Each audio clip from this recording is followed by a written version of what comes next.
ಪಾಕಿಸ್ತಾನ ಏನು ಮಾಡ್ತಿದ್ದಾರೆ, ಆ ಪ್ಯಾಸೆಂಜರ್ ಏರ್ಕ್ರಾಫ್ಟು ಅದನ್ನೆಲ್ಲ ಬಿಡ್ತಾ ಇದ್ದಾರೆ. ಅಲ್ಲಿ ಯಾವ ರೀತಿಯಾದ ಡಿಸಿಪ್ಲಿನ್ ಮೇಂಟೈನ್ ಮಾಡ್ತಾ ಇಲ್ಲ. ಹೀಗಾಗಿ ಅವರ ಪ್ರಜೆಗಳನ್ನ ತಾವಾಗೆ ಯುದ್ಧದ ಮುಂದೆ ತಳ್ತಾ ಇದ್ದಾರೆ.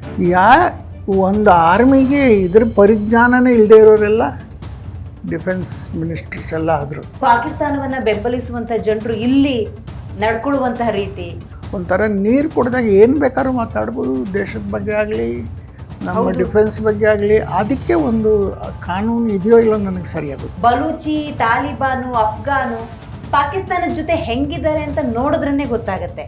ಅವ್ರ ಪ್ರಾಬ್ಲಮ್ಸ್ ಹೆಚ್ಚಾಗ್ತಾ ಹೋಗುತ್ತೋ, ಕಡಿಮೆ ಆಗಲ್ಲ.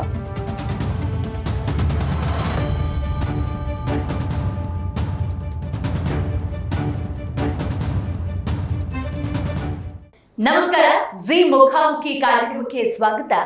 ನಾನು ದಿವ್ಯಶ್ರೀ. ಭಾರತ ಮತ್ತು ಪಾಕ್ನ ನಡುವೆ ಯುದ್ಧದ ಕಾರ್ಮೋಡ ಆವರಿಸಿದೆ.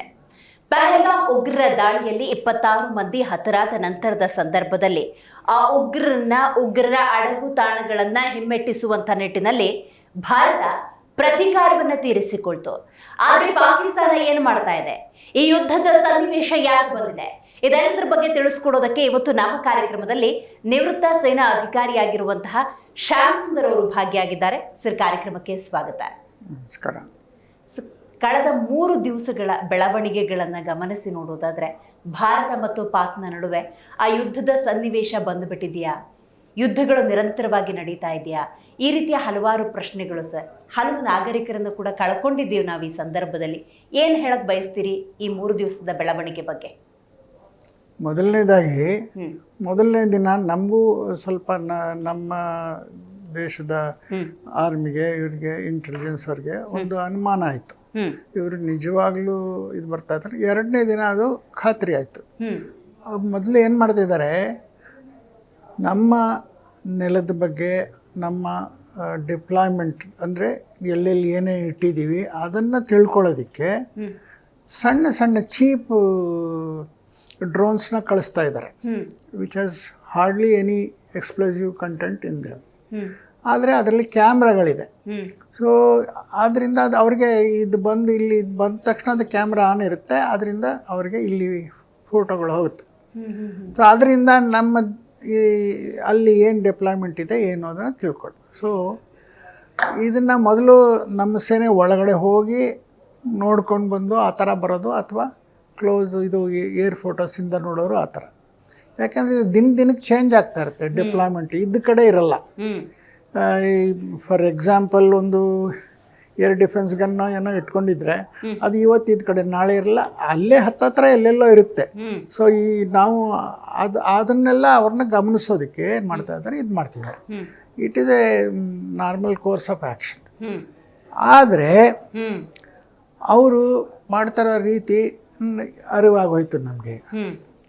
ಸೊ ಇವಾಗ ಆಮೇಲೆ ಇನ್ನೊಂದು ನಿಮಗೆ ಗೊತ್ತಾಗಿರ್ಬೋದು, ಈ ವಾರು ಸಿಚುವೇಶನ್ನಲ್ಲಿ ಏರ್ ಸ್ಪೇಸ್ ಕಂಪ್ಲೀಟಾಗಿ ಬಂದ್ ಮಾಡಿಬಿಡ್ತಾರೆ. ಅಂದರೆ ಎಕ್ಸ್ಪೆಕ್ಟ್ ಫಾರ್ ಮಿಲಿಟ್ರಿ ಏರ್ಕ್ರಾಫ್ಟ್ಸ್, ಬೇರೆ ಪ್ಯಾಸೆಂಜರ್ ಏರ್ಕ್ರಾಫ್ಟು ಇನ್ಯಾವುದೇ ಏರ್ಕ್ರಾಫ್ಟು ಏರಲ್ಲಿ ಓಡಾಡೋ ಹಾಗಿಲ್ಲ. ಈಗ ನಿಮಗೆ ಗೊತ್ತಿರುವ ಹಾಗೆಯೇ ಬಾರ್ಡಲ್ಲಿ ಒಂದು 50 ಏರ್ಪೋರ್ಟ್ಗಳು ಬಂದಾಗಿದೆ. ಬಾರ್ಡ್ರ್ ಹತ್ತಿರ ಇರೋದು ಶ್ರೀನಗರು, ಜಮ್ಮು, ಪಠಾನ್ಕೋಟು, ಜಲಂಧರು, ಆ ಥರ ಎಲ್ಲ ಬುಜ್ಜು, ಅದೆಲ್ಲ ಒಂದು ಏರ್ಪೋರ್ಟ್ಗಳು ಯಾವುದು ಬಾರ್ಡ್ರ್ ಹತ್ತಿರ ವಿತಿನ್ 100-150 ಕಿಲೋಮೀಟರ್ಸಲ್ಲಿ ಇದೆಯೋ ಅವೆಲ್ಲ ಬಂದಾಗಿದೆ. ಬಂದಂದರೆ ಅಲ್ಲಿ ಯಾವ ಫ್ಲೈಟ್ ಹೋಗೋದಿಲ್ಲ, ಯಾವುದು ಬರೋದಿಲ್ಲ, except if it is necessary military ಆಪ್ರೇಷನ್ಸ್ಗೆ ಏನಾರು ಬೇಕಾದರೆ ನಮ್ಮ ಏರ್ಕ್ರಾಫ್ಟ್ ಮಾತ್ರ, ಅದು ಸರ್ವಿಸ್ ಏರ್ಕ್ರಾಫ್ಟ್ ಏರ್ಫೋರ್ಸ್ದು ಮಾತ್ರ ಹೋಗುತ್ತೆ. ಅದರಿಂದ ಏನಾಗುತ್ತೆ, ನಮ್ಮ ವಿಮಾನ ಅಲ್ಲಿ ಇಲ್ಲಿ ಓಡಾಡೋಕ್ಕೆ ಒಂದು ಸೌಲಭ್ಯ ಇರುತ್ತೆ. ಇಲ್ಲೇ ಇದ್ದರೆ ಅವ್ರೇನು ಮಾಡಿದ್ದಾರೆ, ಇಂಟರ್ನಲ್ ಏರ್ಕ್ರಾಫ್ಟ್ ಕರಾಚಿ, ಲಾಹೋರ್ ಅಲ್ಲಿಗೆಲ್ಲ ಓಡಾಡುತ್ತಲ್ಲ, ಅದು ಪ್ಲಸ್ ಇದು ಬೇರೆ ಯಾವ್ಯಾವುದೋ ಪ್ಯಾಸೆಂಜರ್ ಏರ್ಕ್ರಾಫ್ಟ್ಗಳು ಓಡಾಡಿಸ್ತಾ ಇದ್ದಾರೆ. Hardly 10-15 kilometres from the international border ಅದು ಓಡಾಡುತ್ತೆ. ಈಗ ನಾವು ಬೈ ಮಿಸ್ಟೇಕ್ ನಾವು ಯಾವ್ದಾರ ಮಿಸೈಲು ಹಾರಿಸಿದಾಗ ಅದಕ್ಕೆ ಹೋಗಿ ಬಿದ್ದರೆ ಅದನ್ನು ದೊಡ್ಡ ರಾಧ ಅಂತ ಮಾಡ್ತಾರೆ. ನೋಡಿ, ಭಾರತದವರು ನಮ್ಮ ಸಿವಿಲಿಯನ್ಸ್ನ ಕೊಲ್ತಾ ಇದ್ದಾರೆ, ಸಿವಿಲಿಯನ್ ಏರ್ಕ್ರಾಫ್ಟ್ ಮೇಲೆ ಫೈರ್ ಮಾಡಿದ್ದಾರೆ ಅಂತ. So we have to be very careful. ಆದರೆ ನಮ್ಮ ರೇಡಾರಲ್ಲಿ ಎಲ್ಲ ಗೊತ್ತಾಗುತ್ತೆ ಇದು ಯಾವ ಏರ್ಕ್ರಾಫ್ಟು ಎಲ್ಲ.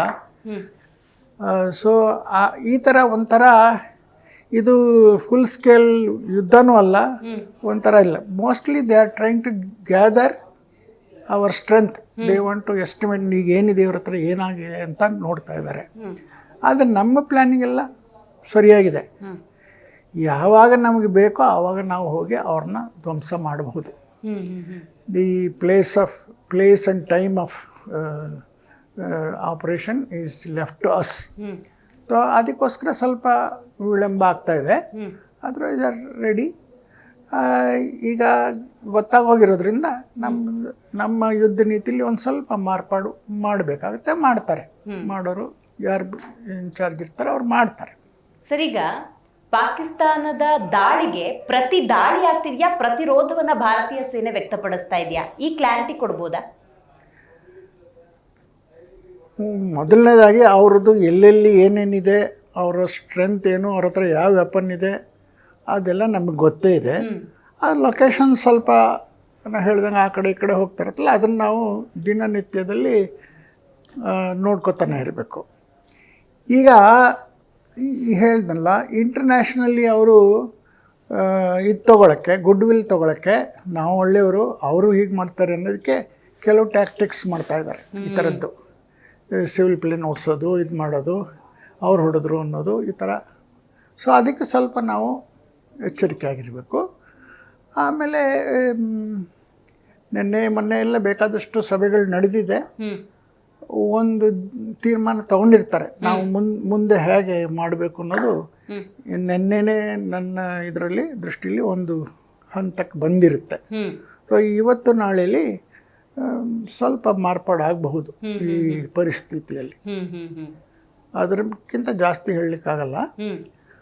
ಸೊ ಇವತ್ತು ಇಲ್ಲ ನಾಳೆ ಈ ನಿಮಗೆ ಗೊತ್ತಾಗ್ಬೋದು, ಸ್ವಲ್ಪ ಬೇರೆ ರೀತಿ ಪರಿಸ್ಥಿತಿ ಉತ್ಪನ್ನ ಆಗುತ್ತೆ. ಮಾಹಿತಿಯನ್ನ ಕಲೆ ಹಾಕೋ ನಿಟ್ಟಿನಲ್ಲಿ ಅವರು ನಿರಂತರವಾಗಿ 2 ದಿವಸ ಪ್ರಯತ್ನ ಪಟ್ಟಿದ್ರು ಅನ್ನೋದೇ ಆದ್ರೆ, ಅದನ್ನ ದಾಳಿ ಅಂದ್ಕೊಂಡು ಪ್ರತಿರೋಧವನ್ನ ದೊಡ್ಡ ಮಟ್ಟದಲ್ಲೇ ಭಾರತ ಕೊಟ್ಟಿರುವುದರಿಂದಾಗಿ. ದೊಡ್ಡ ಮಟ್ಟದಲ್ಲಿ ಕೊಟ್ಟಿಲ್ಲ, ನಾನು ಅದೇ ಹೇಳಿದ್ದೆ ನಿಮಗೆ. ನಮ್ಮ ಇದು for example air defence equipment ಇದೆಯಲ್ಲ, ಸ್ಪೆಷಲೈಸ್ಡು, ಪ್ರತಿ ಸರಿ ಹೇಳಲ್ಲ, ಅವು ಇದೆ. ಇದು ಸಣ್ಣದು ಏರ್ ಡಿಫೆನ್ಸ್ ಗನ್ಸು ಮೊದಲಿಂದನೂ ಇದೆ. ಅವು ಅದನ್ನು ಮಾತ್ರ ಉಪಯೋಗಿಸ್ಕೋತಾ ಇದ್ದಾರೆ. ಒಂದು ರೀತಿಲಿ ನಿಯಂತ್ರಣದಲ್ಲಿದೆ. ಅಂದರೆ ಎಷ್ಟು ಇದು ಎನಿಮಿ ಎಷ್ಟು ಇದು ಮಾಡ್ತೀವನ ಅದಕ್ಕೆ ತಕ್ಕ ಹಾಗೆ ನಾವು ಬಲ ಪ್ರಯೋಗ ಮಾಡ್ತೀವಿ. ಗುಬ್ಬಿ ಮೇಲೆ ಬ್ರಹ್ಮಾಸ್ತ್ರ ಥರ ಇಲ್ಲ, ಗುಬ್ಬಿ ಮೇಲೆ ಒಂದು ಕಲ್ಲು ಹೊಡೆದ್ರು ಆಯಿತು, ಒಂದು ಇದು ಹೊಡೆದ್ರು, ಆ ಥರ ಮಾಡ್ತಾ ಇದ್ದೀವಿ. But we are ready for any outcome. ಈಗ ಸರ್, ಮೊನ್ನೆಯಿಂದ ನಿರಂತರವಾಗಿ ಸಭೆಗಳಾಗ್ತಿದ್ದಾವೆ. ಮೊನ್ನೆ ಸರ್ಕಾರದ ಕಾರ್ಯದರ್ಶಿಗಳ ಜೊತೆ ನರೇಂದ್ರ ಮೋದಿ ಅವರು ಮಾತಾಡೋ ಸಂದರ್ಭದಲ್ಲಿ ನಾಗರಿಕರ ರಕ್ಷಣೆಯ ವಿಧಾನದ ಬಗ್ಗೆ ಕೂಡ ಮಾತಾಡ್ತಾ ಇದ್ರು. ಅಂದ್ರೆ ಎಂತಹದ್ದೇ ಸಿಚುವೇಶನ್ ಅಲ್ಲಿ ನಾಗರಿಕರ ರಕ್ಷಣೆ ಮತ್ತೆ ಅವರಿಗೆ ಬೇಕಾದಂತಹ ಮೂಲ ಸೌಕರ್ಯಗಳನ್ನು ಒದಗಿಸುವಂತ ನಿಟ್ಟಿನಲ್ಲಿ ಆಗುವಂತ ಸಭೆಗಳ ಬಗ್ಗೆ ಹೇಳ್ತೀರಿ, ಏನ್ ಹೇಳ್ತೀರಿ ಅಂತ? ಇದಕ್ಕಿಂತ ಮುಂಚೆ ಒಂದು ಲೈನ್ ಹೇಳ್ತೀನಿ ನೋಡಿ. ನಮ್ಮ ದೇಶದ ಪ್ರಧಾನಮಂತ್ರಿ, ನಮ್ಮ ಸರ್ಕಾರ, ರಾಜ್ಯ ಸರ್ಕಾರಗಳು ಎಲ್ಲ ನಮ್ಮ ದೇಶದ ಪ್ರಜೆಗಳ ಸೇಫ್ಟಿ ಬಗ್ಗೆ ಯೋಚನೆ ಮಾಡ್ತಿದ್ದಾರೆ ಫಸ್ಟು. ಅದೇ ಪಾಕಿಸ್ತಾನ ಏನು ಮಾಡ್ತಿದ್ದಾರೆ, ಆ ಪ್ಯಾಸೆಂಜರ್ ಏರ್ಕ್ರಾಫ್ಟು ಅದನ್ನೆಲ್ಲ ಬಿಡ್ತಾ ಇದ್ದಾರೆ. ಅಲ್ಲಿ ಯಾವ ರೀತಿಯಾದ ಡಿಸಿಪ್ಲಿನ್ ಮೇಂಟೈನ್ ಮಾಡ್ತಾ ಇಲ್ಲ. ಹೀಗಾಗಿ ಅವರ ಪ್ರಜೆಗಳನ್ನ ತಾವಾಗೆ ಯುದ್ಧದ ಮುಂದೆ ತಳ್ತಾ ಇದ್ದಾರೆ. ಅಂದರೆ ಹ್ಯೂಮನ್ ಶೀಲ್ಡ್ ಇಟ್ಬಿಟ್ಟು ಇದು ಮಾಡ್ತಿದ್ದಾರೆ. ನಿನ್ನೆ ಯಾರೋ ಎಲ್ಲೋ ಹೇಳ್ತಾ ಇದ್ರು ಯಾವುದೋ ಇದರಲ್ಲಿ, ಅಕಸ್ಮಾತ್ ಅವರು ಬಾರ್ಡ್ರಲ್ಲಿ ಲೈನಕ್ಕೆ ಬರೀ ಸಿವಿಲಿಯನ್ಸ್ ನಿಲ್ಲಿಸ್ಬಿಟ್ಟು ನೀವು ಏನು ಮಾಡ್ತೀರಾ ಅವಾಗ ಅಂತ ಅಂದರು. ಮಾಡ್ಬೋದಲ್ಲ, ಆ ಥರ ಮಾಡಿದ್ರೆ ಈ ಸ್ವಲ್ಪ ಜನ ಹಿಡ್ಕೊಂಬಂದು ಜಬರ್ದಸ್ತಿಯಾಗಿ ನಿಲ್ಲಿಸ್ಬಿಟ್ಟು ಅಲ್ಲಿ ಏನು ಮಾಡ್ತೀರಾ, ಆ ಥರ ಪರಿಸ್ಥಿತಿ ಮಾಡೋಕ್ಕೂ ಅವ್ರ ಲಾಯಕ್ಕಿದ್ದಾರೆ. ಸೊ ಅವರು ತಮ್ಮ ದೇಶದ ಜನತೆನ ಯಾವ ಸೇಫ್ಟಿನೂ ಕೊಟ್ಟಿಲ್ಲ, ಕೊಡೋಕ್ಕೆ ಇಷ್ಟನೂ ಇಲ್ಲ. ಅವ್ರು ಒಂಥರ ಏನು ಹೇಳೋಕ್ಕಾಗೋದು. ಸೊ ಅದರಲ್ಲಿ ನಾವು ನಮ್ಮ ಸರ್ಕಾರ ಮುನ್ನೆಚ್ಚರಿಕೆ ತಗೊಳ್ತಾ ಇದೆ. ಇದರಲ್ಲಿ ರಾಜ್ಯದಲ್ಲಿ ಡಿಸ್ಟ್ರಿಕ್ಟ್ ಮಟ್ಟದಲ್ಲಿ ಇಂಪಾರ್ಟೆಂಟ್ ಲೊಕೇಶನ್ಸಲ್ಲಿ ಅಭ್ಯಾಸ ಮಾಡ್ತಾರೆ, ಮಾಕ್ ಡ್ರಿಲ್ಸು, ಮಾಹಿತಿ ಕೊಡ್ತಾರೆ, ಎಲ್ಲ ಮಾಡ್ತಾರೆ. ಪಾಕಿಸ್ತಾನದಲ್ಲಿ ಸರ್ ಅಲ್ಲಿನ ಸರ್ಕಾರದ ವಿರುದ್ಧ ಜನಸಾಮಾನ್ಯರೇ ಪ್ರತಿಭಟನೆ ಮಾಡ್ತಿದ್ದಾರೆ. ಒಂದು ಸಂಸತ್ನಲ್ಲಿ ಅಳುವಂತಹ ಪರಿಸ್ಥಿತಿ ನಿರ್ಮಾಣವಾಗಿದೆ ಮತ್ತು ಇತರ ದೇಶಗಳಿಂದ ಭಾರತಕ್ಕೆ ಹೇಳಿಸುವಂತಹ ಪ್ರಯತ್ನಗಳಾಗ್ತಾ ಇದೆ. ಇದ್ರ ಬಗ್ಗೆ ಹೇಳಿ ಸರ್. ಈಗ 2-3 ವಿಷಯ ಆಗಲೇ ನಡೀತಾ ಇದೆ. ಈಗ ಅವರೇನು ಇಂಟರ್ನ್ಯಾಷನಲ್ ಮಾನಿಟರಿ ಫಂಡ್ಗೆ ಹೋಗಿ ದುಡ್ಡು ಕೇಳ್ತಾ ಇದ್ದಾರೆ, ಲೋನ್ ಕೇಳ್ತಾ ಇದ್ದಾರೆ. ಆ ಲೋನ್ ಯಾತಕ್ಕೆ? ಅವ್ರಿಗೇನು ಅಭಿವೃದ್ಧಿಗೋಸ್ಕರ ಅಲ್ಲ, ಇಲ್ಲಿ ಇದಕ್ಕಿಲ್ಲ, ಯುದ್ಧದ ಖರ್ಚಿಗೆ ಇಲ್ಲ. ಸೊ ಅದಕ್ಕೆ ಆ ಲೆವೆಲಲ್ಲಿ ಒಂದು ಲಾಬಿ ಮಾಡ್ತಾ ಇದ್ದಾರೆ ನಮ್ಮ ಇಂಡಿಯನ್ಸ್. ಇದು ಅವ್ರಿಗೆ ಕೊಡಬೇಡಿ, ಮಿಸ್ಯೂಸ್ ಇಟ್, ಆ ಥರ ದೃಷ್ಟಿಯಲ್ಲಿ ಮಾಡ್ತಾ ಇದ್ದಾರೆ. ಸೊ ಆ ದುಡ್ಡು ಅವ್ರಿಗೆ ಸಿಕ್ಕರೂ ಅದ್ರ ಮೇಲೆ ಒಂದು ರೈಡರ್ ಅಂತ, ಅಂದರೆ ಇದಕ್ಕೆ ಮಾತ್ರ ಉಪಯೋಗಿಸ್ಬೇಕು ಆ ಥರ ಏನೋ ಒಂದು ಇದು ಮಾಡಿ ಕೊಡಬಹುದು ಅಥವಾ ಹೇಳೋಕ್ಕಾಗಲ್ಲ. ನಿಯಮ ಹಾಕಿ ಪ್ರತಿಬಂಧಗಳು ಹಾಕಿ ಈ ಥರ ಮಾಡಬಾರ್ದು, ಇದ್ರಲ್ಲಿ ಮಾಡ್ಬೋದು ಅಂತ ಕೊಡಬಹುದು. ಆ ರೀತಿಯಲ್ಲಿ ಒಂದು ನಡೀತಾ ಇದೆ ಡಿಪ್ಲೊಮ್ಯಾಟಿಕ್ ಇದು. ಯುನೈಟೆಡ್ ನೇಷನ್ಸಲ್ಲೂ ಏನಾರು ಚರ್ಚೆಗೆ ಬಂದು ಅಥವಾ ಇದು ಮಾಡಿದ್ರೆ, ಯುಎನ್ ಸೆಕ್ಯೂರಿಟಿ ಕೌನ್ಸಿಲಲ್ಲೂ ಈ ವಿವಾದ ಬಂದರೆ ಅದಕ್ಕೆ ಸರಿಯಾದ ಉತ್ತರ ಕೊಡೋಕ್ಕೆ ನಮ್ಮ ಜನಗಳು ರೆಡಿಯಾಗಿರ್ತಾರೆ. ಆದ್ದರಿಂದ ಇಂಟರ್ನ್ಯಾಷನಲ್ ಗುಡ್ ವಿಲ್ ಅಥವಾ ಇದನ್ನು ತಗೊಳ್ಳೋಕ್ಕೆ ಯಾವ ಪ್ರಾಬ್ಲಮ್ ಇಲ್ಲ. ಅದು ಅಲ್ಲದೆ ಈಗ ನೀವು ಅಬ್ಸರ್ವ್ ಮಾಡಿರಬಹುದು, ಪಾಕಿಸ್ತಾನಕ್ಕೆ ಕೈ ಬೆರಳಲ್ಲಿ ಎಣಿಸುವಷ್ಟು ಜನಗಳು ಮಾತ್ರ ಅವರಿಗೆ ಇದು ಮಾಡ್ತಾ ಇರೋದು, ಸ್ವಾತಂತ್ರ್ಯ ಕೊಡ್ತಾ ಇರೋದು. 1-2 ಕಂಟ್ರಿಗಳು ಒಂದಷ್ಟು ಯುದ್ಧ ಸಾಮಗ್ರಿಗಳ ಕೊಟ್ಟಿದ್ದಾರೆ. ಅದು ಎಂಥದ್ದು ಕೊಟ್ಟಿದ್ದಾರೆ? ಸೆಕೆಂಡ್ ರೇಟು, ಯೂಸ್ಲೆಸ್ ಇದು ಅಂಥದ್ದು ಕೊಟ್ಟಿದ್ದಾರೆ. ಸೊ ಆ ರೀತಿಲಿ ನಾವು ಅಷ್ಟು ಚಿಂತೆಗೆ ಒಳಗಾಗೋದೇನು ಬೇಕಾಗಿಲ್ಲ. ಆದರೂ ನಮ್ಮ ಹುಷಾರಲ್ಲಿ ನಾವಿರಬೇಕು. ಭಾರತ ಸ್ವ ಸಾಮರ್ಥ್ಯದಿಂದ ಪ್ರತಿಯೊಂದನ್ನು ಕೂಡ ಎದುರಿಸುವಂಥ ಶಕ್ತಿಯನ್ನು ಹೊಂದಿದೆ ಸರ್. ಇದ್ರ ಬಗ್ಗೆ ಏನು ಹೇಳ್ತೀರಿ? ನೋಡಿ, ಹಿಂದೆ 71 ಇದು ಬೇರೆ ಸರ್ಕಾರಗಳಿದ್ದಾಗ ನಮ್ಮ ಆರ್ಮಿ ವಾಸ್ ಇಲ್ ಎಕ್ವಿಪ್ಡ್, ಅಂದರೆ ಸರಿಯಾದ ಉಪಕರಣಗಳಿರಲಿಲ್ಲ, ಸರಿಯಾದ ಬಟ್ಟೆಗಳು ಇರಲಿಲ್ಲ, ಬೇಕಾದಷ್ಟು ರೀಸನ್ನು. ಪೊಲಿಟಿಕಲ್ ವಿಲ್ಲು, ದುಡ್ಡು ಕಡಿಮೆ ಇತ್ತು, ಆಮೇಲೆ ಕೇಳೋರು ಹೇಳೋರು ಇರಲಿಲ್ಲ, ಒಂಥರ ಆ ರೀತಿ ಇತ್ತು. ಒಂದು ಆರ್ಮಿಗೆ ಇದ್ರ ಪರಿಜ್ಞಾನನೇ ಇಲ್ಲದೆ ಇರೋರೆಲ್ಲ ಡಿಫೆನ್ಸ್ ಮಿನಿಸ್ಟರ್ಸ್ ಎಲ್ಲ ಆದರು. ಅವ್ರಿಗೆ ಗೊತ್ತೇ ಇಲ್ಲ ಏನು ಡಿಸಿಷನ್. ಮೊದಲನೇದಾಗಿ ಯಾವ ಮಿನಿಸ್ಟ್ರಿ ಯಾವ್ದಾದ್ರು ಡಿಪಾರ್ಟ್ಮೆಂಟ್ ತೊಗೊಂಡ್ರೆ ಅದು ಕೂಲಂಕಷವಾಗಿ ಅವನಿಗೆ ಜ್ಞಾನ ಇರಬೇಕು, ಇಲ್ಲದೇ ಇದ್ದರೆ ಏನು ಮಾಡೋಕ್ಕಾಗಲ್ಲ. ಸೊ ಆ ಥರ ಪರಿಸ್ಥಿತಿ ಎಲ್ಲ ಇತ್ತು. ಆಮೇಲೆ ಈ ಪ್ರಸಕ್ತ ಸರ್ಕಾರ ಬಂದ ಮೇಲೆ ಮೇಕ್ ಇನ್ ಇಂಡಿಯಾ ಪ್ರೋಗ್ರಾಮ್ ಆಯಿತು.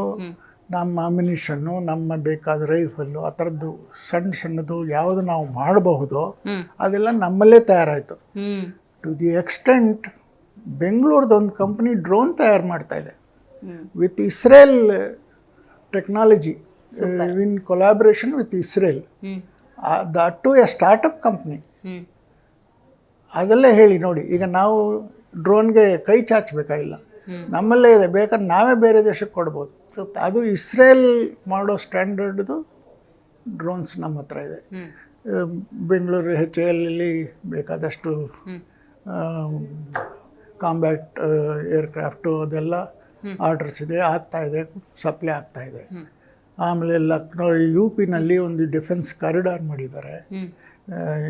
ಗುಜರಾತಲ್ಲಿ ಒಂದು ಆಗ್ತಾಯಿದೆ, ಮಹಾರಾಷ್ಟ್ರಲ್ಲಿ ಆಗ್ತಾಯಿದೆ. ಸೊ ಎಲ್ಲ ಈ ಆಮೇಲೆ ನಮ್ಮ ಇಂಡಸ್ಟ್ರಿಯಲಿಸ್ಟ್ ಇದ್ದಾರಲ್ಲ, ಇಂಡಸ್ಟ್ರಿ ಬೇರನ್ಸ್ ಲೈಕ್ ಬಿರ್ಲಾ, ಗಾಡ್ರೇಜು, ಅವರೆಲ್ಲ ಈಗ ಮೊದಲು ಯಾರು ಈ ಡಿಫೆನ್ಸ್ ಪ್ರೊಡಕ್ಷನಲ್ಲಿ ಕೈ ಹಾಕೋಕ್ಕೆ ಬರ್ತಾ ಇರಲಿಲ್ಲ. ಈಗ ಅವರೆಲ್ಲ ನಾವು ಬರ್ತೀವಿ, ನಾವು ಮಾಡ್ತೀವಿ, ಅವ್ರಿಗೆಲ್ಲ ಈಗ ಕೆಲಸಗಳಿದೆ. ಈ ದೃಷ್ಟಿ ನೇರವಾಗಿ ನಾನು ಹೇಳಲ್ಲ, ಅದು ಯಾರೇನು ಮಾಡ್ತಾ ಇದ್ದಾರೆ ಅಂತ. ಸೊ ಅವ್ರಿಗೆ, so the whole nation is now into this business of defence. ಕಳೆದ 3-4 ದಿವಸಗಳ ಬೆಳವಣಿಗೆಗಳನ್ನು ಗಮನಿಸಿ ಒಂದಷ್ಟು ವಿಚಾರಗಳು ಹೊರಗಡೆ ಬರ್ತಿದ್ದಾವೆ ಸರ್. ಏನು ಅಂತ ನೋಡೋದಾದ್ರೆ, ಈಗ ಹೊರಗಿನವರನ್ನ ಹಿಮ್ಮೆಟ್ಟಿಸೋದು ಅಥವಾ ಅವ್ರ ಜೊತೆ ಯುದ್ಧ ಮಾಡೋದು ಬಹಳ ಸುಲಭ. ಆದರೆ ಭಾರತದೊಳಗಿರುವಂಥ ಕೆಲವೊಂದು ಈ ವಿಷ ಜಂತುಗಳು, ಉಗ್ರವಾದ ಅಥವಾ ಪಾಕಿಸ್ತಾನವನ್ನ ಬೆಂಬಲಿಸುವಂಥ ಜನರು ಇಲ್ಲಿ ನಡ್ಕೊಳ್ಳುವಂತಹ ರೀತಿ, ಅವರಿಂದ ಬರುವಂತಹ ಅಪಾಯ, ಇದ್ರ ಬಗ್ಗೆ ಏನು ಹೇಳ್ತೀರಿ ಸರ್? ನೋಡಿ, ನೀವು ಹೇಳುವ ಹಾಗೆ ನಮ್ಮಲ್ಲೇ ಕೆಲವು ವಿಷಜಂತುಗಳಿದೆ. ಅದೇನಾಗುತ್ತೆ, ಈಗ ನಾವು ಅದನ್ನು ಗೊತ್ತಿದ್ರೂ ನಾವು ಕೆಲವು ಸಂದರ್ಭದಲ್ಲಿ ಏನು ಮಾಡೋಕ್ಕಾಗಲ್ಲ, ಆ ಸ್ಥಿತಿಲಿ ಇರುತ್ತೆ. ನಮ್ಮ sedition law is not that powerful. ಬೇರೆ ದೇಶಗಳಲ್ಲಿ ದೇಶದ ವಿರುದ್ಧವಾಗಿ ಯಾರು ಒಂದು ಸಣ್ಣ ಮಾತಾಡಿದ್ರು ಅಥವಾ ಏನೋ ಇಮ್ಮಿಡಿಯೇಟಾಗಿ ಅವನ ಅರೆಸ್ಟ್ ಆಗ್ತಾನೆ, ಅವನ ಮೇಲೆ ಕಾನೂನು ಕ್ರಮ ತಗೊಳುತ್ತೆ. ಇಲ್ಲಿ ನೀವು ಒಂಥರ ನೀರು ಕುಡಿದಾಗ ಏನು ಬೇಕಾದ್ರೂ ಮಾತಾಡ್ಬೋದು, ದೇಶದ ಬಗ್ಗೆ ಆಗಲಿ ನಮ್ಮ ಡಿಫೆನ್ಸ್ ಬಗ್ಗೆ ಆಗಲಿ. ಅದಕ್ಕೆ ಒಂದು ಕಾನೂನು ಇದೆಯೋ ಇಲ್ಲೋ ನನಗೆ ಸರಿಯಾಗಿ ಗೊತ್ತಿಲ್ಲ. ಇರೋ ಕಾನೂನು ಇದ್ದರೆ ಅದಕ್ಕೆ ಸರಿಯಾದ ಕ್ರಮಗಳು ತಗೋಬೇಕು. ಮೊದಲನೇದಾಗಿ ಆ ದಿಕ್ಕಿನಲ್ಲಿ ನಾವು ಭಾಳ ಕಮ್ಜೋರ್ ಇದ್ದೀವಿ, ವೀಕ್ ಇದ್ದೀವಿ. ಸೊ ಅದನ್ನು ಮೊದಲು ಮಾಡಬೇಕು. ಎರಡನೇದು, ನಮ್ಮ ಜನಗಳು ಎಚ್ಚೆತ್ಕೋಬೇಕು. ಇಷ್ಟು ಸರಿ ಎಲೆಕ್ಷನ್ಸ್ ಆಗಿದೆ, ಇನ್ನೂ ನಮಗೆ ಬುದ್ಧಿನೇ ಬಂದಿಲ್ಲ. ಆ ಹಳೇ ಥರ ಪಾಲಿಟಿಷಿಯನ್ಸ್ನೇ ಗೆಲ್ಸಿ ಕಳಿಸ್ತಾ ಇದ್ದೀವಿ. ಅಲ್ಲಿ ಹೋಗ್ತಾರೆ, ನಿದ್ದೆ ಹೊಡಿತಾರೆ, ಪಾರ್ಲಿಮೆಂಟ್ ಸೆಷನ್ನೇ ಅಟೆಂಡ್ ಮಾಡಲ್ಲ. ಒಂದು ಗರಿಮಾ ಅಂತಾರೆ, ಒಂದು ಗೌರವ ರೀತಿಲಿರಬೇಕು. ಒಂದು ಪಾರ್ಲಿಮೆಂಟ್ ಅಂದರೆ ಒಂದು ದೇವಸ್ಥಾನಕ್ಕೆ ನಾವು ಹೋಗ್ಬೇಕಾದ್ರೆ ಎಷ್ಟು ಇದಾಗಿ ಹೋಗ್ತೀವಿ, ಆ ಥರ ಪಾರ್ಲಿಮೆಂಟ್ಗೆ ಹೋಗ್ಬೇಕಾದ್ರೆ ಒಂದು ಸರಿಯಾದ ವೇಷಭೂಷಣ ಹಾಕ್ಕೋಬೇಕು, ಇದು ಮಾಡಬೇಕು. ಅಲ್ಲಿ ಮಾತಾಡೋ ಭಾಷೆ ಚೆನ್ನಾಗಿರ್ಬೇಕು. ಅದೊಂದು ದೇಗುಲ ಅಂತ ಹೇಳ್ತಾರೆ. ಅಲ್ಲಿ ನೀವು ಒಂದು ಟೀ ಶರ್ಟು, ಅದು ಜೀನ್ಸು, ಅದನ್ನೆಲ್ಲ ಹಾಕ್ಕೊಂಡು ಹೋಗ್ತಾರೆ ಈಗ ಜನಗಳು. ಯಾರು ಅಂತ ಗೊತ್ತಿದೆ. ಸೊ ಅದೆಲ್ಲ ಒಂದು ಇದೇ ಇಲ್ಲ. ಆ ಪಾರ್ಲಿಮೆಂಟ್ಗೆ ಒಂದು ಗೌರವನೇ ಕೊಡ್ತಾ ಇಲ್ಲ ಕೆಲವು ಜನಗಳು. ಅದನ್ನೆಲ್ಲ ಏನಾರ ಒಂದು ರೀತಿಲಿ ಹತೋಟಿಗೆ ತರಬೇಕು. ಅದು ಆ ನಿಟ್ಟಿನಲ್ಲೂ ಕೆಲಸ ಆಗಬೇಕು. ಮತ್ತು ಇನ್ನೊಂದು, ಇಂಥದ್ದನ್ನು ಚಿಗುರಿನಲ್ಲೇ ಮೊಟಕು ಮಾಡಬೇಕು. ಅದನ್ನು ಬಿಡ್ತೀವಿ. ಈ ನಮ್ಮವರೇ ಹೋಗ್ತಾರೆ, ಪಾಕಿಸ್ತಾನಕ್ಕೆ ಹೋಗ್ತಾರೆ, UK ಹೋಗ್ತಾರೆ, US ಹೋಗ್ತಾರೆ. ಅಲ್ಲಿ ನಮ್ಮ ವಿರುದ್ಧನೇ ಭಾಷಣ ಮಾಡಿ ಬರ್ತಾರೆ. ಅದು ಯೂನಿವರ್ಸಿಟೀಸಲ್ಲೆಲ್ಲ ಹೋಗಿ ಲೆಕ್ಚರ್ ಕೊಟ್ಟು ಬರ್ತಾರೆ. ಈ ದೇಶದಲ್ಲಿ ಏನಿಲ್ಲ, ಇಲ್ಲಿ ಗರೀಬ್ ದೇಶ, ಹಾಗೆ ಹೀಗೆ ಅಂತ. ಅದನ್ನೆಲ್ಲ ಕರ್ಬ್ ಮಾಡಬೇಕು. ಒಟ್ಟಾರೆ ನಮ್ಮ ಜನಸಾಮಾನ್ಯರು ಎಚ್ಚೆತ್ಕೊಂಡು ನಮ್ಮ ಸುತ್ತಮುತ್ತ ಇರೋ ಕ್ರಿಮಿಕೀಟಗಳನ್ನ ಮೊಟಕು ಮಾಡಬೇಕು. ಓಕೆ ಸರ್, ಈಗ ಪಾಕಿಸ್ತಾನದ ಬಗ್ಗೆ ಮಾತಾಡೋದಾದ್ರೆ ಅಲ್ಲಿನ ಜನರು ಅಲ್ಲಿನ ಸರ್ಕಾರದ ವಿರುದ್ಧ ಪ್ರತಿಭಟನೆ ಮಾಡುವಂತ ಪರಿಸ್ಥಿತಿ ನಿರ್ಮಾಣ ಆಗಿದೆ. ಇದ್ರ ಬಗ್ಗೆ ಏನು ಹೇಳ್ತೀರಿ? ಅದೇ ಸಿವಿಲ್ ವಾರ್ ಅಂತಾರೆ. ಅದು ಒಂದು ರೀತಿಲಿ ನಡೀತಾನೆ ಇದೆ. ಬಲೂಚಿಸ್ತಾನದಲ್ಲಿ ನಡೀತಾ ಇದೆ, ಇದು ಆಫ್ಘಾನಿಸ್ತಾನ್ ಬಾರ್ಡ್ರಲ್ಲಿ ನಡೀತಾ ಇದೆ, ಸಿಂಧುಸ್ತಾನ ಇದೆಯಲ್ಲ, ರಾಜಸ್ಥಾನ್ ಆ ಕಡೆ ನಮ್ಮ ಪಾಕಿಸ್ತಾನ್ ಕೌಂಟರ್ ಪಾರ್ಟ್, ಅದು ಅಲ್ಲೆಲ್ಲ ನಡೀತಾನೆ ಇದೆ. ಯಾಕೆಂದರೆ ಅಲ್ಲಿ ಅವರ ಪ್ರಕಾರ ಪಾಕಿಸ್ತಾನ ಅಂದರೆ ಪಂಜಾಬ್ ಸ್ಟೇಟ್ ಒಂದೇ ಲೆಕ್ಕ. ಇಲ್ಲೂ ಮೊದಲು UP ಅಂದರೆ ನಮ್ಮ ದೇಶ ಅಂತ ಒಂದು ಕಾಲದಲ್ಲಿ ಅನ್ಕೋತಾ ಇದ್ರು. UPಯಿಂದಾನೇ ಬರಬೇಕಪ್ಪ ಚೀಫ್ ಮಿನಿಸ್ಟರ್, ಪ್ರೈಮ್ ಮಿನಿಸ್ಟರು ಅಂತ ಒಂದು ನಿಯಮ ಆದಂಗೆ ಆಗೋಗಿತ್ತು. ಅದೆಲ್ಲ ತಪ್ಪಿತು. ಸೊ ಆ ಥರ ಮನಾಪಲಿ ಇದೆ ಅಲ್ಲಿ. ಇನ್ ಆಲ್ ಫೀಲ್ಡ್ಸ್ ಪಂಜಾಬಿಗಳದ್ದು ಮನಾಪಲಿ ಇದೆ. ಸೊ ಅದಕ್ಕೆ ಯಾರೂ ಇಷ್ಟ ಆಗಲ್ಲ. ಸೊ ಆದ್ದರಿಂದ ಅಲ್ಲಿ ಹೇಳಿದ್ನಲ್ಲ, ಅಂಥ ಕಲಾಗಳು ನಡೀತಾ ಇದೆ. ಅದನ್ನು ಕರ್ಬ್ ಮಾಡೋಕ್ಕೆ ಆಗ್ತಾಯಿಲ್ಲ ಅವ್ರ ಕೈಲಿ. ಅದು ಒಂದಲ್ಲ ಒಂದಿನ ವಿಪರೀತ ಸ್ಥಿತಿಗೆ ಬರುತ್ತೆ. ಬಲೂಚಿಸ್ತಾನದಲ್ಲಿ ಭಾಳ ಮುಂದುವರೆದಿದೆ, ಬೇರೆ ದೇಶಗಳಲ್ಲೂ ಇದೆ, ಬೇರೆ ರಾಜ್ಯಗಳಲ್ಲೂ ಇದೆ, ಅವರ ರಾಜ್ಯಗಳಲ್ಲಿ. ಅದು ಒಂದು ಅವರಿಗೆ ಮುಂದೆ ಭಾಳ ಕಷ್ಟಕ್ಕೆ ಬರ್ಬೋದು. ಪಾಕ್ದು ಧೋರಣೆಗಳು ವಿಶೇಷವಾಗಿ ನಾವು ವಿಶ್ಲೇಷಣೆ ಮಾಡಬೇಕಾಗಿಲ್ಲ. ಬಲೂಚಿ, ತಾಲಿಬಾನು, ಅಫ್ಘಾನು ಪಾಕಿಸ್ತಾನದ ಜೊತೆ ಹೆಂಗಿದ್ದಾರೆ ಅಂತ ನೋಡಿದ್ರೇ ಗೊತ್ತಾಗತ್ತೆ. ಈಗ ಬಲೂಚಿಯವರು ಕೂಡ 12 ಸೈನಿಕರನ್ನ ಹೊಡೆದುರುಳಿಸಿದ್ದಾರೆ. ಸೊ ಪಾಕಿಸ್ತಾನ ಈಗಲೂ ಕೂಡ ಜಟ್ಟಿ ಕೆಳಗೆ ಬಿದ್ರು ಮೀಸೆ ಮಣ್ಣಾಗಿಲ್ಲ ಅನ್ನೋ ರೀತಿ ನಡ್ಕೋತಿದೆ ಅಂತ ಅನ್ಸೋದಿಲ್ವಾ? ಹೌದು, ಅವರಲ್ಲಿ ಫಸ್ಟ್ ಎಕಾನಮಿನೇ ಸರಿಗಿಲ್ಲ. ಅದನ್ನು ಮೇಲಕ್ಕೆ ತರೋದಕ್ಕೆ ಏನು ಪ್ರೋಗ್ರಾಮೇ ಮಾಡಿಲ್ಲ, ಏನೋ ಒಂದು ಪ್ಲ್ಯಾನಿಂಗೇ ಇಲ್ಲದೆ ಸುಮ್ಮನೆ ಸಾಲ ಕೈ ಚಾಚ್ತಾರೆ. ಸಾಲ ತೊಗೊಂಡ್ರೆ ಅದನ್ನು ತೀರಿಸ್ಬೇಕು. ಅದು ತೀರಿಸ್ಬೇಕಾದ್ರೆ ನೀವು ಅವು ಏನಾರು ವರಮಾನ ಮಾಡಿ ಅದನ್ನು ತೀರಿಸ್ಬೇಕು. ನಮ್ಮ ಹತ್ರ ಇದ್ದ ಮೇಲೆ ಜಾಸ್ತಿ ಇದ್ದಿದ್ದನ್ನು ತಾನೇ ಸಾಲಕ್ಕೆ ಕೊಡೋದು. ಅದಕ್ಕೆ ಇದೇ ಇಲ್ಲ, ಅವ್ರ ಹತ್ರ ದಾರಿನೇ ಇಲ್ಲ. ಈಗ ನೀರಿನ ಪ್ರಾಬ್ಲಮ್ ಅವ್ರಿಗೆ ಆಗುತ್ತೆ. ನಾವು ಇದು ಇಂಡಸ್ ರಿವರ್ ಟ್ರೀಟಿಯಿಂದ ಇದು ಮಾಡಿ ನಿಲ್ಲಿಸಿದ್ದೀವಲ್ಲ, ಆದ್ದರಿಂದ ಅವ್ರಿಗೆ ಇನ್ನು ಮುಂದೆ ಬೆಳೆಯೋದು ಕಷ್ಟ ಆಗುತ್ತೆ. ಸೊ ಆ ಥರ ಅವ್ರ ಪ್ರಾಬ್ಲಮ್ಸ್ ಹೆಚ್ಚಾಗ್ತಾ ಹೋಗುತ್ತೋ, ಕಡಿಮೆ ಆಗಲ್ಲ. ಸರ್, ಈಗ ಇತರ ರಾಷ್ಟ್ರಗಳ ಕುಮ್ಮಕ್ಕಿನ ದಾಳಿನ ಇದು, ಅಥವಾ ಪಾಕ್ ಅಂದಾಗ ಯಾವಾಗಲೂ ಕೂಡ ಈ ರೀತಿಯ ಕಿತಾಪತಿ ಮಾಡುವ ಪರಿಣಾಮವೇ ಇಂತಹ ನಿರಂತರ ದಾಳಿಗಳಾಗ್ತವೆ? ಇದು ಡೈರೆಕ್ಟಾಗಿ ಯಾವ ಇನ್ನೊಂದು ರಾಷ್ಟ್ರ ಅವೆಲ್ಲ ಯಾರೂ ಈ ಥರ ಹೇಳಿ ಮಾಡಿಸಲ್ಲ. ಸೂಪರ್ ಪವರ್ಸ್ ಇದ್ದಾವೆ, ಒಬ್ಬರು ಒಂದೊಂದು ಸ್ವಲ್ಪ ಇದು ಮಾಡ್ತಾರೆ. ಈಗ ಲಾಸ್ಟ್ ನೀವು ಆಫ್ಘಾನಿಸ್ತಾನ ಸ್ಥಿತಿ ನೋಡಿದ್ರೆ ಅಲ್ಲಿ ರಷ್ಯನ್ ಆರ್ಮಿನೂ ಇತ್ತು, ಆಕ್ಯುಪೈ ಆಗಿ ಅವ್ರು ಕಂಟ್ರೋಲ್ ಮಾಡಿ. ಇವರೇ ಕರ್ಸ್ಕೊಂಡಿದ್ರು, ನಮಗೆ ಭಾಳ ತೊಂದರೆಗಳಿದೆಯಪ್ಪ, ನೀವು ಬಂದು ನಮ್ಮನ್ನು ಕಾಪಾಡಬೇಕು ಅಂತ. ಅವ್ರು ಹೋದರು, ಅಮೇರಿಕ ಬಂದು ಕೂತಿತ್ತು ಇಷ್ಟು ದಿನ. ಸೊ ಈ ಥರ ಆ ಸ್ಥಿತಿ ಯಾವ ದೇಶಕ್ಕೂ ಬರಲ್ಲ.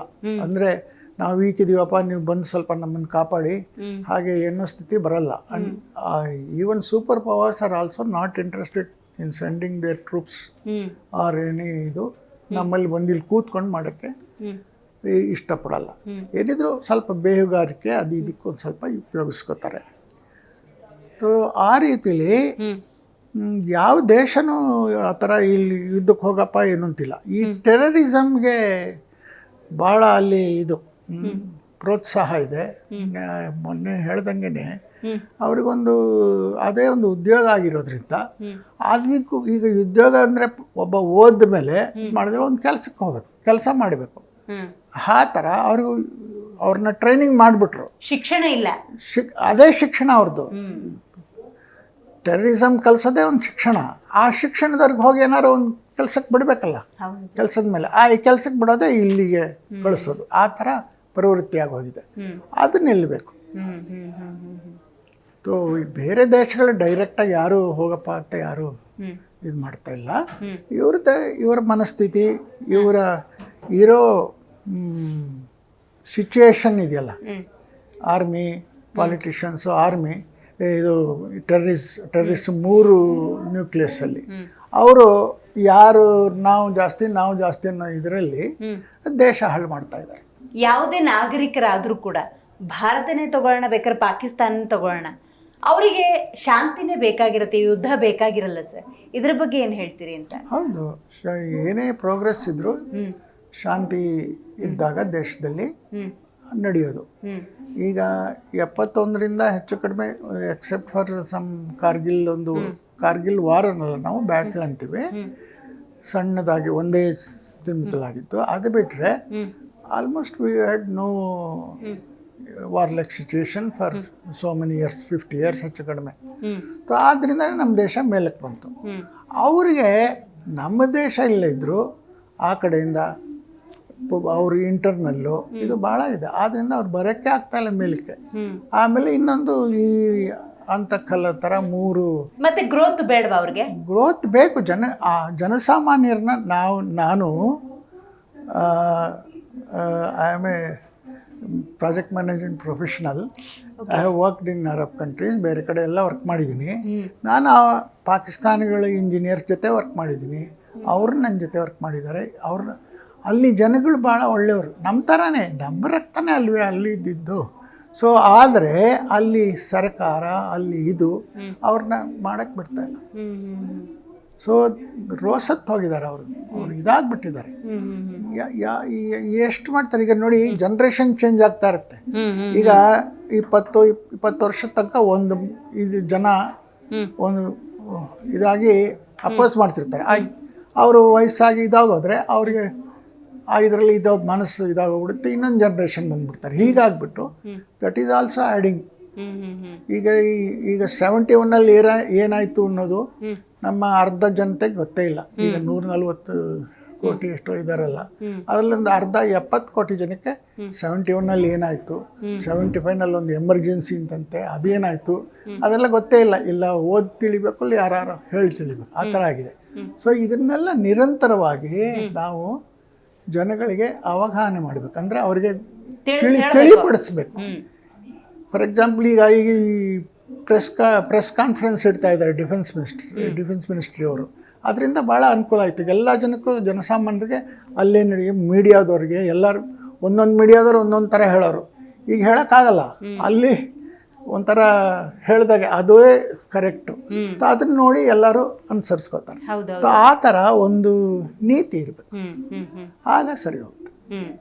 ಸರ್, ಈಗ ಯುದ್ಧಗಳು ಒಂದು ದೇಶದ ಆರ್ಥಿಕತೆ ಮೇಲೆ ಯಾವ ರೀತಿ ಪರಿಣಾಮ ಬೀರಬಹುದು? ನೋಡಿ, ಯುದ್ಧ ಅಂದರೆ ಈಗ ಸಾಮಾನುಗಳು ಬೇಕು, ಬೇಕಾದಷ್ಟು ಅಮ್ಯುನಿಷನ್ ಬೇಕು, ಆರ್ಮ್ಸ್ ಬೇಕು, ಜನಗಳು ಅವ್ರಿಗೆ ಎಕ್ಸ್ಟ್ರಾ ಏನೇನೋ ಬೇಕಾಗುತ್ತೆ. ಅದಕ್ಕೆಲ್ಲ ದುಡ್ಡು ಖರ್ಚಾಗುತ್ತೆ. ಆಲ್ದೋ ಆರ್ಮಿಗೆ ಟ್ರೈನಿಂಗ್, ಪೀಸ್ ಟೈಮಲ್ಲಿ ಟ್ರೈನಿಂಗ್ ನಡೀತಾ ಇರುತ್ತೆ, ಆದರೆ ಇಲ್ಲಿ ಅಮ್ಯುನಿಷನ್ ಜಾಸ್ತಿ ಬೇಕಾಗುತ್ತೆ. ಆಮೇಲೆ ಒಂದು ಕಡೆಯಿಂದ ಒಂದು ಕಡೆಗೆ ಹೋಗೋದು, ಸೇಫ್ಟಿಗೋಸ್ಕರನೂ ದುಡ್ಡು ಬೇಕಾಗುತ್ತೆ.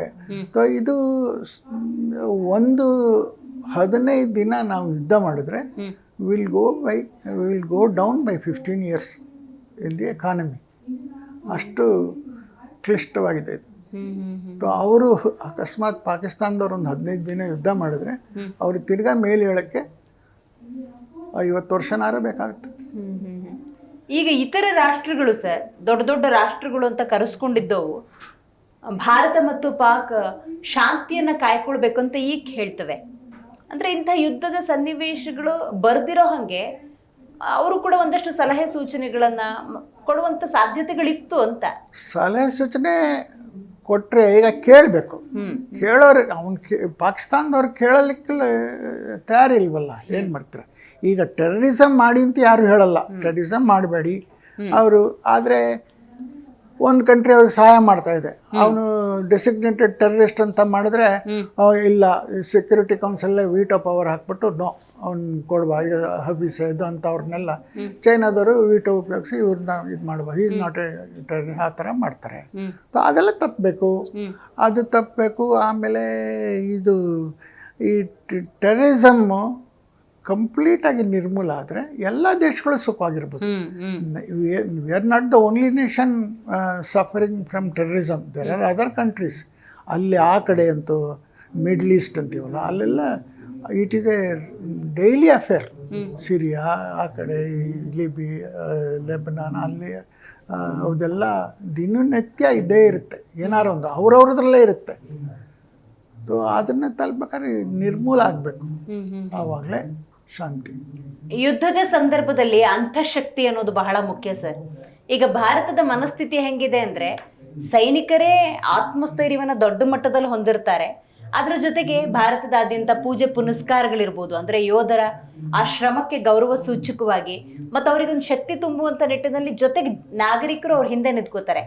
ಈ ಪಾಕಿಸ್ತಾನದಲ್ಲಿ ಸೇನೆ ಇದೆ ಅಂದ್ರೆ ಸಂಸತ್ನಲ್ಲಿ ಸಂಸದರೇ ಕಣ್ಣೀರಿಡ್ತಾರೆ, ಅಲ್ಲಿನ ಜನ ಈ ಸೇನಾಡಳಿತವೇ ಬೇಡ ಅಂತ ಹೇಳಿ ನಿಂತ್ಕೋತಾರೆ.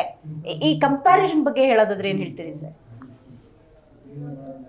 ನೋಡಿ, ನಮ್ಮ ದೇಶ ಒಂದು ಭಾಳ ಸನಾತನ ದೇಶ, ಭಾಳ ಹಿಂದಿನಿಂದ ಕಲ್ಚರು, ದೇವರು ದಿಂಡ್ರು ಅಂತ ಬಂದಿರೋ ದೇಶ. ನಮ್ಮಲ್ಲಿರೋ ಮುಸ್ಲಿಮ್ಸ್ಗೂ ಅಲ್ಲಿರೋ ಮುಸ್ಲಿಮ್ಸ್ಗೂ ಭಾಳ ವ್ಯತ್ಯಾಸ ಇದೆ. ನಮ್ಮಲ್ಲಿ ಗೀತೆ ಓದಿರೋರು ಯಾರು? ನಮ್ಮ ಪ್ರೆಸಿಡೆಂಟ್ ಇದ್ರಲ್ಲ ನೋಡಿ, ಅಬ್ದುಲ್ ಕಲಾಂ ಆಜಾದ್, ಇವರು ಅಂಥವರೆಲ್ಲ ಎಷ್ಟು ಸಂಸ್ಕೃತ ಬರೋದು. ಸಂಸ್ಕೃತ ದೇವಭಾಷೆ ಅಂತಾರೆ, ಅದು ಯಾವ ಜನಾಂಗಕ್ಕೆ ಸೇರಿದ್ದಲ್ಲ. ಅದೇ ಥರ ಉರ್ದುನು ಭಾಳ ಒಳ್ಳೆ ಭಾಷೆ, ಬಹಳ ವೆರಿ ರಿಚ್ ಲ್ಯಾಂಗ್ವೇಜ್. ಆದರೆ ಅದನ್ನು ಅಲ್ಲಿ ಇರೋ ಪರಿಸ್ಥಿತಿ ಮೇಯ್ನ್ ಅವರ ಎಕಾನಮಿ ಸರಿಗಿಲ್ಲ. ಎಕಾನಮಿ ಒಂದಿದ್ರೆ ಮನುಷ್ಯ ತಮ್ಮ ಮಕ್ಕಳಿಗೆ ಒಳ್ಳೆ ಎಜುಕೇಷನ್ ಕೊಡ್ತಾನೆ, ಒಳ್ಳೆ ಆರೋಗ್ಯನ ಕೊಡ್ತಾನೆ, ಒಳ್ಳೆ ಎಂಪ್ಲಾಯ್ಮೆಂಟ್ ಕಡೆ ಕಳಿಸ್ತಾರೆ, ಈ ಥರ ಎಲ್ಲ ಆಗುತ್ತೆ.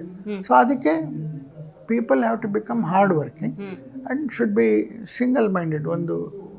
ಒಂದು ದೃಷ್ಟಿ ಇರಬೇಕು, ನಾ ಈ ರೀತಿಲಿ ಮಾಡಬೇಕು, ಈ ಥರ ಅದಿಲ್ಲ ಅಲ್ಲಿ. ಎಷ್ಟು ಜನ ಇವರು ತಮ್ಮ ದೇಶನೇ ಬಿಟ್ಟು ಬೇರೆ ದೇಶಗಳಲ್ಲಿ ನೆಲೆಸ್ಬಿಟ್ಟಿದ್ದಾರೆ ಪಾಕಿಸ್ತಾನದವರು. ಯಾವ ದೇಶದಲ್ಲಾದರೂ ಪಾಕಿಸ್ತಾನದವ್ರು ಇರ್ತಾರೆ. ನಮ್ಮವ್ರು ಹಾಗಲ್ಲ, ಅಲ್ಲಿ ಹೋಗ್ತಾರೆ, ಕೆಲಸ ಮಾಡ್ತಾರೆ, ತಿರ್ಗಾ ನಮ್ಮ ದೇಶಕ್ಕೆ ವಾಪಸ್ ಬರ್ತಾರೆ. ಎಷ್ಟೋ ಜನ ಅಲ್ಲಿ ವಾಪಸ್ ಬರೋಕ್ಕೆ ಆಗಲ್ಲ. ಇವ್ರನ್ನೇನು ತೊಗೊಳ್ಳಿ, ಜಿಯಾವುಲ್ ಹಕ್ಕು, ಇವನು ನವಾಜ್ ಶರೀಫ್ರೆಲ್ಲ ಎಲ್ಲ ಹೊರಗಡೆನೇ ಇರೋರು. ಅಲ್ಲಿ ಬಂದರೆ ಅವ್ರಿಗೆ ಜೀವಕ್ಕೆ ಭಯ, ಆ ಥರ ಸ್ಥಿತಿ ಉತ್ಪನ್ನ ಆಗೋಗಿದೆ. ಆದ್ದರಿಂದ ಇಟ್ ಈಸ್ ಬೆಟರ್. ಈಗ ಈ ಬೇರೆ ಜನಗಳು ಹೇಳ್ತಾರೆ, ಅದು ನಾಲ್ಕಾಗಿ ಭಾಗ ಆದರೆ ಒಳ್ಳೆಯದು ಎಲ್ಲರಿಗೂ. ನಿಮ್ಮ ಸೈನ್ಯದ ದಿನಗಳನ್ನು ನೆನಪು ಮಾಡ್ಕೊಳ್ಳೋದಾದ್ರೆ ಸರ್? ನಾನು 1968 ಇಂದ 70ನೇ ಇಸ್ವಿ ಇಂಡಿಯನ್ ಮಿಲಿಟರಿ ಅಕಾಡೆಮಿಲಿ ಆಫೀಸರ್ ಟ್ರೈನಿಂಗ್ ತಗೊಂಡೆ. ಅದಾದಮೇಲೆ ಕೋರ್ ಆಫ್ ಇಂಜಿನಿಯರ್ಸ್ ಅಂತ ಇದೆ, ಅದರಲ್ಲಿ ನನ್ನ ಕಮಿಷನ್ ಆಯಿತು. ಆಮೇಲೆ ಕೋರ್ ಆಫ್ ಇಂಜಿನಿಯರ್ಸಲ್ಲಿದ್ದೆ. ಅದು ನಮ್ಮ ಅದೃಷ್ಟನೋ ಏನೋ, ನಾವು ಪಾಸ್ ಔಟ್ ಆದ ತಕ್ಷಣ ನೇರವಾಗಿ ವಾರ್ಗೆ ಹೋದ್ವಿ. ಪಂಜಾಬ್ ಸೆಕ್ಟರು, ಪಂಜಾಬು, ರಾಜಸ್ಥಾನ, ಕಾಶ್ಮೀರ ಹತ್ರ ನಮ್ಮದು ಡಿಪ್ಲಾಯ್ಮೆಂಟ್ ಇತ್ತು 71 ವಾರಲ್ಲಿ. ಆಮೇಲೆ ಅಲ್ಲಿಂದ ನಮಗೆ ಈ ಕಡೆ ಶಿಫ್ಟ್ ಆಯ್ತಲ್ಲ, ಬಾಂಗ್ಲಾದೇಶ್ ಕಡೆ, ಹಳೆ ನಾವು ಏನು ಹೇಳ್ತೀವಿ ಅದಕ್ಕೆ ಈಸ್ಟ್ ಪಾಕಿಸ್ತಾನ ಅಂತ ಹೇಳೋರು.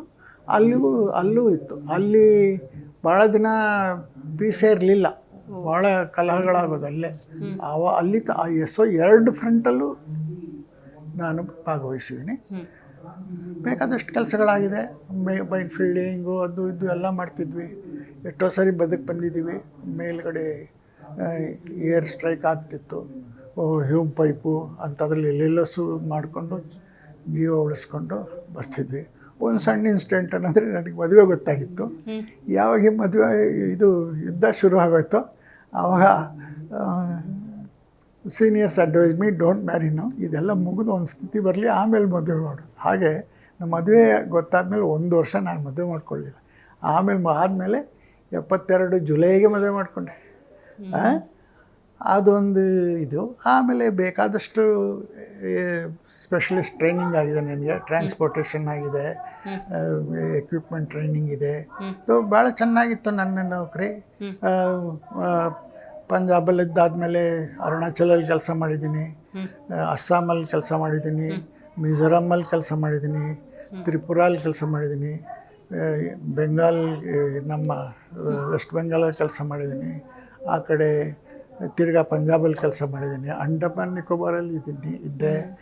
ಹಾಗೆ ಎಲ್ಲ ಪ್ರಪಂಚ, ಈ ನಮ್ಮ ಇಂಡಿಯಾ ಎಲ್ಲ ಇದರಲ್ಲೂ ಮುಖಾಣಿ. ಇನ್ನೊಂದು, ನಾನು ಸಿವಿಲ್ ಇಂಜಿನಿಯರು. ಆಮೇಲೆ ಈ ಒಂದು ಸ್ಟ್ಯಾಂಪ್ ಬರುತ್ತೆ ನಮಗೆ, ಎಕ್ಸ್ ಸರ್ವಿಸ್ ಮನ್ ಅಥವಾ ಇದು ಅಂತ. ಅದು ಇಟ್ ವರ್ಕ್ಸ್, ಭಾಳ ಉಪಯೋಗಕ್ಕೆ ಬರುತ್ತೆ ನಾವು ಸಿವಿಲ್ ಇದು ಬಂದಾಗ. ಇದರಿಂದ ನನಗೆ ಒಳ್ಳೊಳ್ಳೆ ಕೆಲಸಗಳು ಸಿಕ್ತು. ಆಮೇಲೆ ಜೊತೆಗೆ ಒಳ್ಳೆ ಕಂಪ್ನಿಗಳು ಸಿಕ್ತು. ಒಂದು ಜಸ್ಟ್ ಮೆನ್ಷನ್ ಫ್ಯೂ ಕಂಪ್ನೀಸ್. ನಾನು ಪ್ರೀಮಿಯರ್ ಹೌಸಿಂಗ್ ಅಂತ ಚೆನ್ನೈನಲ್ಲಿ ಒಂದು ಕಂಪ್ನಿ ಇತ್ತು. They were into all types of buildings, ಫ್ಯಾಕ್ಟ್ರಿಗಳು ಎಲ್ಲ ಇತ್ತು. ಅದರಲ್ಲಿ ಫಸ್ಟು ಸೀನಿಯರ್ ಮ್ಯಾನೇಜರ್ ಆಗಿದ್ದೆ, ಆಮೇಲೆ ಜನರಲ್ ಮ್ಯಾನೇಜರ್ ಆಗಿದ್ದೆ. ಅದಾದಮೇಲೆ ಇಲ್ಲಿ ಬಂದ ಮೇಲೆ ನಿತೇಶ್ ಗ್ರೂಪ್ ಇದೆಯಲ್ಲ, ಅಲ್ಲಿ ವೈಸ್ ಪ್ರೆಸಿಡೆಂಟ್ ಆಗಿದ್ದೆ. ಪೂರ್ವಂಕರದಲ್ಲಿ ಜನರಲ್ ಮ್ಯಾನೇಜರ್ ಆಗಿದ್ದೆ. RNS ಗ್ರೂಪಲ್ಲಿ ಜನರಲ್ ಮ್ಯಾನೇಜರ್ ಆಗಿದ್ದೆ. ಇದೆಲ್ಲ ಆದಮೇಲೆ ಇಲ್ಲಿ ಬೇಕಾದಷ್ಟು ವರ್ಷ, age was no hindrance for me. I was never old, even now I am not old. So age comes from the mind and heart. ಅದು ಸರಿಗಿದ್ರೆ ಎಂಥದ್ದು ಇಲ್ಲ. ಆಮೇಲೆ ಬೇಕಾದಷ್ಟು ಪೋಸ್ಟ್ ಗ್ರ್ಯಾಜುಯೇಷನ್ ಮಾಡಿಕೊಂಡೆ.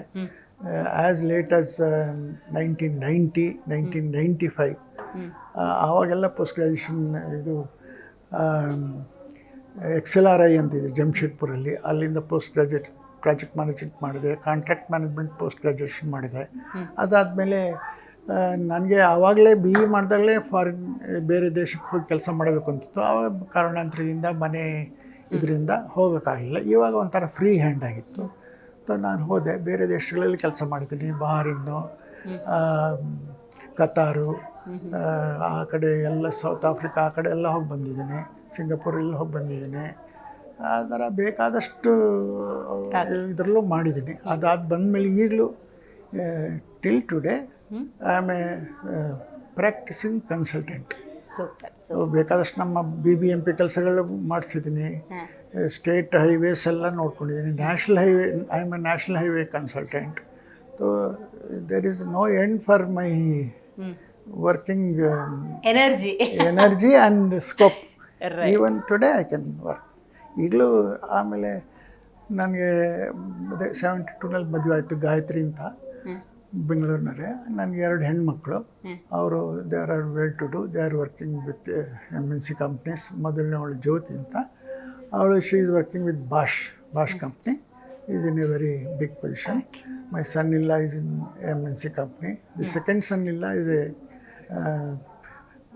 doctorate in civil engineering. He is working for a MNC company in very big position. Right. My second daughter is also in IT. She was with HCL. Now in ಒಂದು MNC company ಇದ್ದಾಳೆ. ಹೀಗೆ I am a very contented man. I lost my wife about 4 years back. Otherwise God has given me everything, and I want to give my service to the humanity as long as possible. Right sir, ಇವತ್ತಿನ ಕಾರ್ಯಕ್ರಮದಲ್ಲಿ ನೀವು ಭಾಗಿಯಾಗಿ ಯುದ್ಧದ ಈ ಸನ್ನಿವೇಶದಲ್ಲಿ ಯಾವ ರೀತಿ ಪರಿಸ್ಥಿತಿಗಳು ಬರ್ತವೆ, ಅದನ್ನ ಹೆಂಗೆ ನಿಭಾಯಿಸಬೇಕು ಅಂತ ತಿಳಿಸ್ಕೊಟ್ಟಿದ್ದಕ್ಕಾಗಿ ಧನ್ಯವಾದ.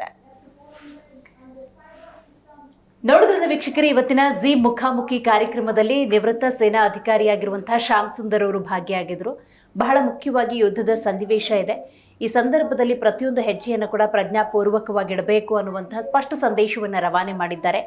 ಆದರೆ ಪಾಕಿಸ್ತಾನ ಎಂತಹದ್ದೇ ದಾಳಿಗೆ ಮುಂದಾದರೂ ಕೂಡ ಅದಕ್ಕೆ ಸರಿಯಾದಂತಹ ಪ್ರತಿರೋಧವನ್ನ ಒಡ್ಡುವಂತ ನಿಟ್ಟಿನಲ್ಲಿ ಭಾರತ ಸಶಕ್ತವಾಗಿದೆ ಅನ್ನುವಂತಹ ಸ್ಪಷ್ಟ ಸಂದೇಶವನ್ನ ರವಾನೆ ಮಾಡಿದ್ದಾರೆ ಅಂತ ಹೇಳ್ತಾ ಇವತ್ತಿನ ಕಾರ್ಯಕ್ರಮವನ್ನು ಮುಗಿಸೋಣ.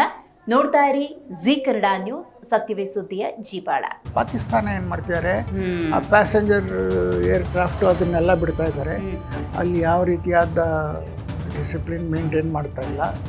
ಹೀಗಾಗಿ ಅವರ ಪ್ರಜೆಗಳನ್ನ ತಾವಾಗೆ ಯುದ್ಧದ ಮುಂದೆ ತಳ್ತಾ ಇದ್ದಾರೆ.